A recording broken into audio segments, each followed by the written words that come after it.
Hi friends, this is Shivaram Yadav and welcome to nose video cinema talkies. Friends, ఈ వీడియోలో మీకు నేను విశాల్ లీడ్ రోల్ పోషించిన రత్నం మూవీ యొక్క రివ్యూ చెప్తానండి. ఈ మూవీ యొక్క లెంగ్త్ వచ్చేసి సుమారుగా 2 hours 34 minutes అనమాట. ప్రొడ్యూసర్స్ వచ్చేసి కార్తికేయన్ సంతానం మరియు అలంకార్ పాండ్యన్ అండి. డైరెక్టర్ వచ్చేసి హరి అనమాట. విశాల్ మరియు హరి కాంబినేషన్లో ఇది 3వ సినిమా అండి. ఇంతకుముందు ఐ థింక్ భారణి మరియు పూజ సినిమాలండి. ఆ తర్వాత ఇది 3వ సినిమా.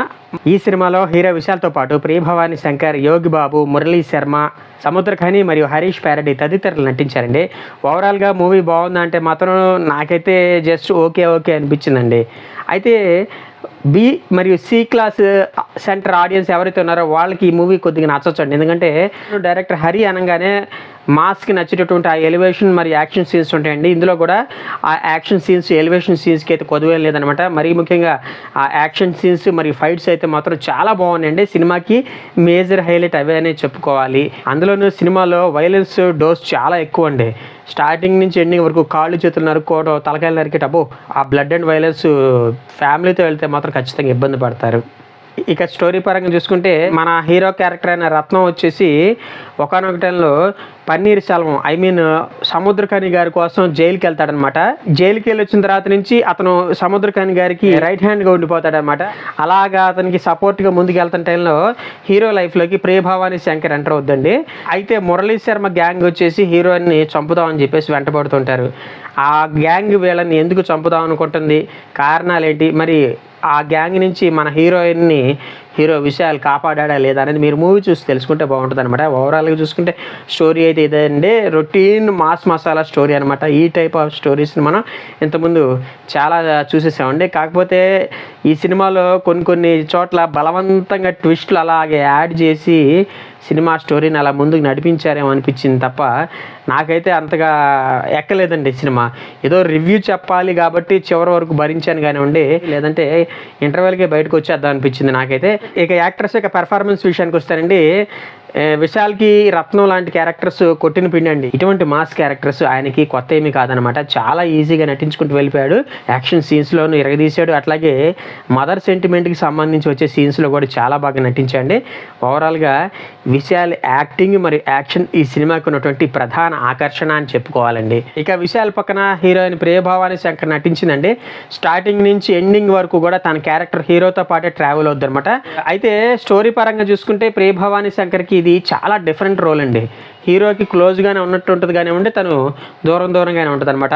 ఎందుకు అలా దూరంగా ఉండాల్సి వచ్చింది అన్నది మనకి మూవీ చూసి తెలుసుకుంటే బాగుంటుంది.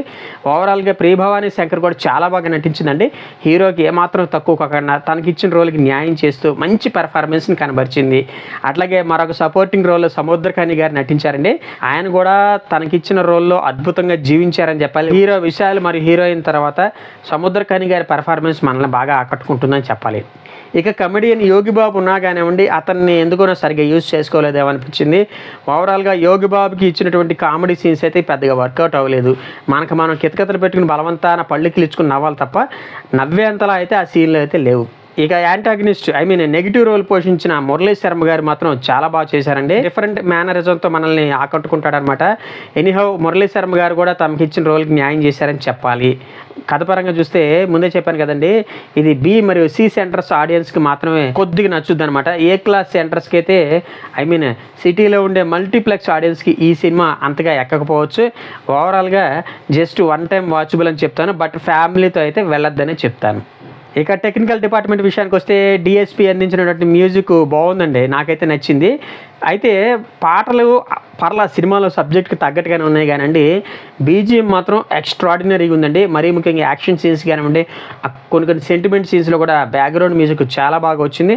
ఓవరాల్గా సినిమాకు ఉన్నటువంటి ప్రధానమైన అట్రాక్షన్స్లో బీజిఎం కూడా ఒకటని చెప్తానండి. టీఎస్జే అందించినటువంటి ఎడిటింగ్ అయితే చాలా పూర్గా ఉందండి. మరీ ముఖ్యంగా సెకండ్ హాఫ్లో కత్తెరగా కొంచెం పని పెట్టాలండి. ముఖ్యంగా సెకండ్ హాఫ్లో చాలా చోట్ల కొన్ని సన్నివేశాలు బాగా సాగదీసినట్లుగా అనిపిస్తుంది. ఓవరాల్గా సెకండ్ హాఫ్లో ఎడిటర్ తన కత్తెరకి పని పెట్టుండాల్సింది. ఎం సుకుమార్ అందించిన సినిమాటోగ్రఫీ కూడా చాలా బాగుందండి. మరీ ముఖ్యంగా యాక్షన్ సీన్స్లో సినిమాటోగ్రఫీ పనితనం మాత్రం అదృష్టం చెప్పాలి. ఇక స్టోరీ రైటర్ కమ్ డైరెక్టర్ అయిన హరి గారి గురించి చెప్పాల్సి వస్తే ఆయన తీసుకున్నటువంటి సబ్జెక్టు రొటీనేనండి. మరి అందుకు తగ్గట్టుగా స్క్రీన్ ప్లే అన్న ఇంట్రెస్టింగ్గా రాసుకుని ఉండుంటే మాత్రం ఈ సినిమా హిట్ స్టేటస్ను అందుకునేదేమో. ఓవరాల్గా ఇంతమంది ఆర్టిస్టులు బాగా పెర్ఫామ్ చేశారు, టెక్నీషియన్స్ మంచి అవుట్పుట్ ఇచ్చారు, కానీ సినిమా రిజల్ట్ దెబ్బకొట్టేసిందంటే దానికి మెయిన్ కారణం స్క్రీన్ ప్లే వీక్గా ఉండటమేనండి. మరి డైరెక్టర్ హరి కనుక పర్ఫెక్ట్ స్క్రీన్ ప్లేతో షూటింగ్కి వెళ్ళుంటే మాత్రం సినిమా డెఫినెట్గా హిట్ అయి ఉండేది. ఈ సినిమాకి నేను ఇచ్చే రేటింగ్ వచ్చేసి 2.5 అండి. నా ప్రజెంటేషన్ కనుక మీకు నచ్చినట్లయితే ఈ వీడియోని లైక్ చేయండి, షేర్ చేయండి, మీ ఫ్రెండ్స్ అండ్ ఫ్యామిలీ మెంబర్స్ చేత కూడా మన యూట్యూబ్ ఛానల్ కొంచెం సబ్స్క్రైబ్ చేయించండి. థ్యాంక్ యూ అండ్ జై హింద్.